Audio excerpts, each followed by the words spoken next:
Саламатсыздар ма, құрметті көрермендер? Ең соңғы жаңалықтарды алғашқылардың қатарында білгіңіз келсе, бейне астындағы лайк және подписация таңбаларын басып, біздің арнамызға жазылуды ұмытпаңыз.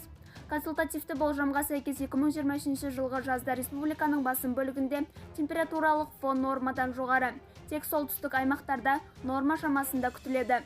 Қазгидрометтің хабарлауынша, республиканың солтүстік батыс және солтүстік шығыс жартысында фронталды бөліктердің өтуімен және солтүстік теңіз ауданынан келетін суықтың әсерінен ауа температурасының күндіз +30-+38-ден +15-+20 градусқа дейін ауытқуы мүмкін.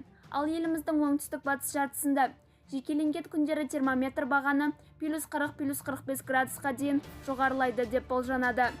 Жаздың алғашқы айы маусым республиканың басым бөлігінде ыстық болады деп күтіледі. Орташа ауа температурасы республиканың басым бөлігінде нормадан 1-2 градус жоғары.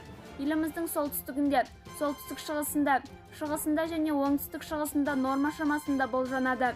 Шілде жаздың ортасы республиканың басым бөлігінде орташа ауа температурасы норма шамасында. Қазақстанның оңтүстік аумақтарында нормадан 1 градус жоғары күтіледі. Жаздың соңғы айы тамыз еліміздің басым бөлігінде ыстық болады деп күтілуде.